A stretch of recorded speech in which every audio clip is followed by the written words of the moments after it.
ব্যারাকপুর পৌরসভার তরফ থেকে ব্যারাকপুর সুকান্ত সদন প্রেক্ষাগৃহে আয়োজিত হলো শনিবার ব্যারাকপুর পৌরাঞ্চলের আবাসনগুলির কমিটিদের নিয়ে ডেঙ্গু বিষয়ক বৈঠক। 2022 সালে ব্যারাকপুর পৌরসভা এলাকায় ডেঙ্গু আক্রান্তের সংখ্যা অনেকটাই গত বছরগুলির তুলনায় বৃদ্ধি পাওয়ায় গত বছর থেকে ব্যারাকপুর পৌরসভার তরফ থেকে বিশেষ নজর দেওয়া হয় আবাসনগুলির দিকে, যেখানে বেশ কিছু সমস্যার সম্মুখীন হতে পৌরসভার কর্মীদের ডেঙ্গু অভিযানে গিয়ে আলোচনা করা হয়। এই দিনের আলোচনায় ব্যারাকপুর পৌরসভার পৌরপ্রধান উত্তম দাস, উপপৌরপ্রধান সুপ্রভাত ঘোষ সহ বিভিন্ন ওয়ার্ডে পৌরপিতা, পৌরমাতা ও ব্যারাকপুর পৌরসভার আধিকারিকরা উপস্থিত ছিলেন। সংবাদ মাধ্যমের মুখোমুখি হয়ে ব্যারাকপুর পৌরসভার পৌরপ্রধান উত্তম দাস জানান, আগামী দিনে তাদের লক্ষ্য ব্যারাকপুর পৌরাঞ্চল থেকে ডেঙ্গু নির্মূল করা।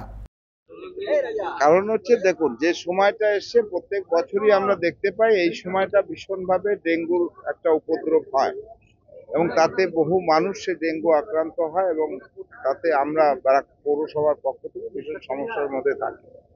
সেই ডেঙ্গু অভিযান করতে গেলে বেশ কিছু ফ্ল্যাটের তারা বাধাপ্রাপ্ত হন, যে সেখানে তারা ছাদে যে জল থাকে বা কোনো খালি পাত্র থাকে যেটা জল জমে সেখানে ডেঙ্গু হতো, সেই সব চেকিং করতে যে আমরা লোকটা পাঠাই তারা সেখানে বাধাপ্রাপ্ত হয়।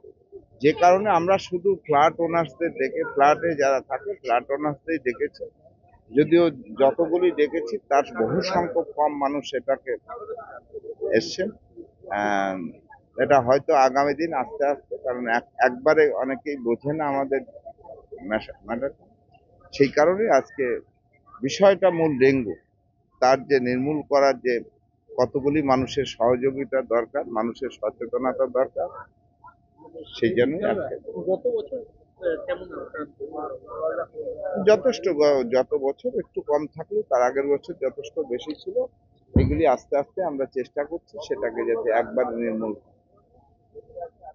ব্যারাকপুর থেকে সৈকত গঙ্গোপাধ্যায়ের রিপোর্ট, চ্যানেল 24/7।